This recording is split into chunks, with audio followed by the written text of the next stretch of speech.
What's up, everybody? Just a couple days ago, I put out my top 10 loadout video, as I always do, and as always, I'm following that up with a long-range recommendation video. Last time I did this, I ended up doing 3 LMGs, 7 ARs, and I think I'm going to go ahead and do the same thing again today. So let's go ahead and jump into my top 10 long-range options. Okay, and before I get into this, I want to note on the LMGs, there's no PKM, there's no Bruin, there's no Stoner, there's no RPD. All of those arguably fit on this list, as well as the Whitley and the DP, but they just got left off. They just didn't quite make the cut for reasons that I'll kind of go into as I go over these lists. So number 3, we still have the MG82. I still recommend the MG82. I have since it came out, and it's the same usual Cold War build: agency suppressor, task force barrel, field agent grip, and axe arms 3 times. And then either go with the fast mag, because it's got 75 rounds but it kind of reloads slow, or go 125 to the extra 50 bullets. Kind of depends on preference in game mode. Or if you're okay with the regular reload time and the regular 75 round mags, go airborne elastic, serpent wrap. You just kind of have to feel it out. I think serpent slightly beats out slightly slower ADS, but you don't have as much movement penalty, and it's just kind of up to you. But if you don't want to run a mag, I would run one of those rear grips. Then number 2, we have the Fin. I always debate keeping the Fin off these lists because it's the M13 of LMGs.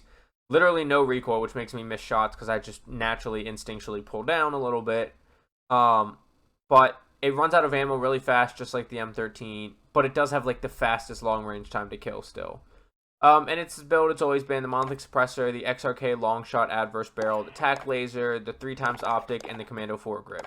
Now, you could drop the tac laser and go with the 100 round belt, 75 round belt, and either of the 100 round belts. But you do get that slower ADS. You're going to get even slower movement speed. It's already pretty slow with that. So it's kind of up to you. But if you are running into an ammo issue, you can run one of these other mags. I'm actually not quite sure why they both say 5. Oh, one's CT. So you'd probably definitely want to run this mag if you wanted to run a mag. And number 1 on this list is the UGM. I did recommend the UGM as my best overall loadout in my loadout video, which I'll link down below if you want to check that out.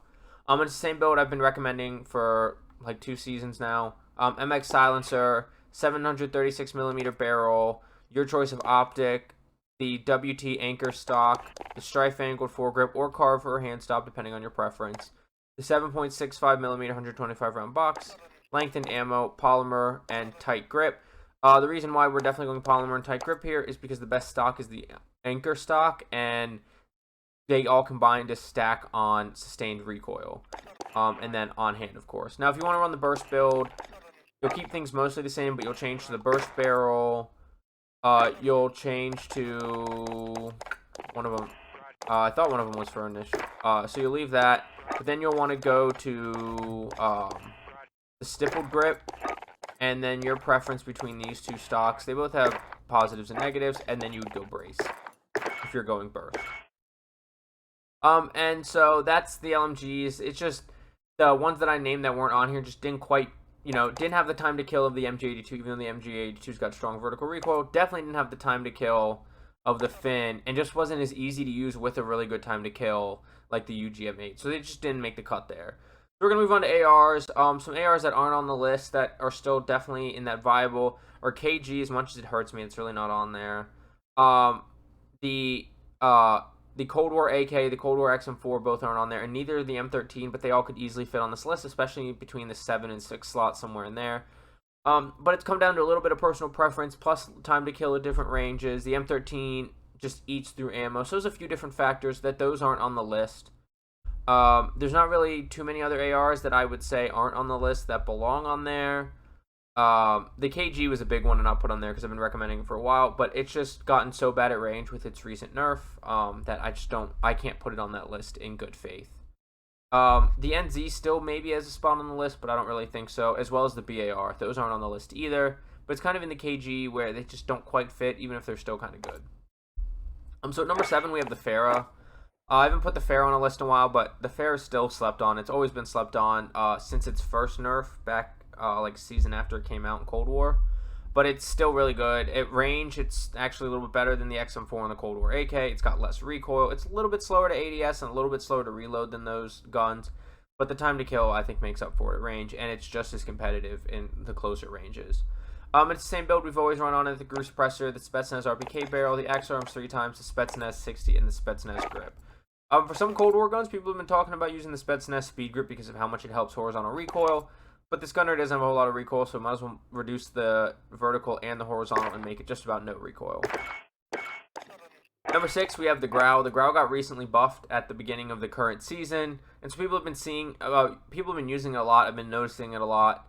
I like the Growl. It's not my favorite. You could switch it with the gun that's next, and I think there's an argument to put either one of those ahead of each other. And it's the same build I've always recommended, and it's been usually recommended: the Monolithic Suppressor, the Archangel Barrel, the Tac Laser, the Commando Foregrip, and the 60-round mag.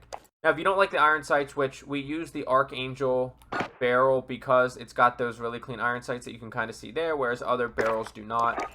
Just for example, you look at the Nexus barrel, and you lose that clean iron sight up front. So you definitely want to go with the Archangel like always.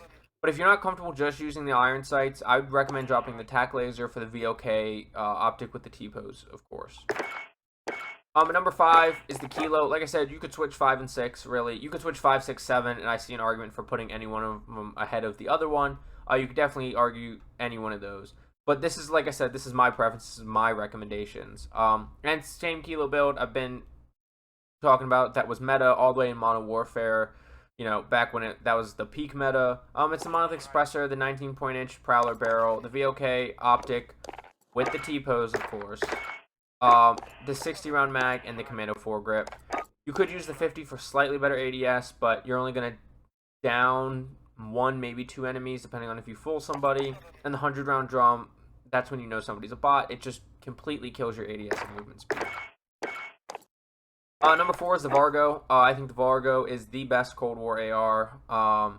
And once again, it's got a little bit stronger recoil than the Farah, but it's got a really good time to kill. In fact, it got a buff this season. And it's definitely something that I would recommend for anybody to use. It doesn't have a whole lot of recoil. It's probably one of the stronger recoils of any of the ARs on this list, but it's easier than the MG82, which is also on this list. And it's pretty much just vertical. And so you're going to run Grew Suppressor, Task Force Barrel, Axe Arms 3 times, and Spetsnaz 60. I know that this has a little more horizontal recoil than the Farah, and a lot of people have recommended the Speed Grip on this one. I still prefer just the regular Spetsnaz grip. Number 3 is the Automaton. I had mentioned in a video previously that the Automaton was back, and it is indeed back. I've seen a lot of people use it. And it's the same build, MX silencer, 600mm. I think I put a video out on it. Yeah, I did. I'll link that video down below as well. Your choice of optic, Anastasia padded, hand stop or carver. There actually is no strife angled. A lot of people, this is a kind of side note, a lot of people have been using the bipod, but then they don't mount crouch or prone while they're using it, and so they're not getting any benefit at all. If you remember to do that in a fight, right now it's worth using, but hand stop all the way for me, so I don't have to remember to crouch. You can also use the carver. I just don't prefer it. And then this 6.5 75-round drum, lengthened, polymer, and tight grip, which we're stacking with the Anastasia padded for the sustained recoil control benefits, and then on hand. And just note, you could probably switch 3, 2, and 1 out in any order, and it's kind of a preference thing. Number 2, I have the Cooper, which is probably the best one of the top 3, except it's another just ammo eater. You just run out of ammo quickly. Its time to kill comes from its fire rate, and it used to be not great because it used to drop off really hard, but it doesn't drop off like that anymore. So, it's definitely a good option. It's going to be like the M13 where you run out of ammo. And so it's the same build. It's been for a while now. MX silencer, Cooper custom. Strife angled, hand stop, carver, your choice. 9mm 60, lengthened, your choice of optic. Then once again, we're going to go polymer, Cooper custom padded, and tight grip to stack the sustained recoil benefits, and then on hand as well.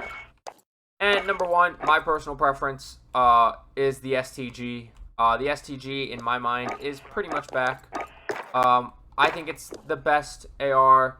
Like I said, you could argue the Cooper or the Automaton in the STG's place, but I personally believe that the STG is the best AR right now.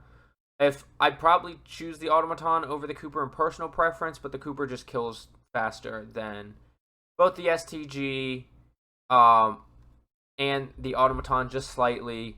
It just runs out of ammo really fast. But same STG build, MX silencer, 760mm barrel, your choice of optic, weighted stock, hand stop, Granco, 7.62 Granco 50 round mag, lengthened, hatched because we don't have tight grip, we don't have a sustained recoil stock, so I like to use hatched, acrobatic, and on hand. So those are my 10 best long range options: 3 LMGs, 7 ARs. I'll try to remember to link my automaton video down below as well as my loadout video. But thank you for watching. I appreciate if you skipped around, watched it all. I appreciate any watch time at all. Please don't forget to like, subscribe, hit that notification bell. I have a short range video that's going to come out either probably tomorrow, maybe Monday. I might push it to Monday depending on how this weekend goes. And I got a couple other ideas for videos. But obviously we'll also make update videos. But let me know down below what you think of my long range options. Am I right? Am I wrong? Am I smart? Am I dumb? Let me know what you think down below. And I do have my Twitch link down below. I've been streaming almost every day, so please check me out on Twitch. I also have my Instagram and TikTok link down below that I post on almost daily, so please check those out. As well as my Twitter link down below. A little less gaming heavy, but if you want to check it out, check it out. But I will see you on Caldera, Rebirth Island, and Fortune's Keep. Get frying. Have a good day. Bye.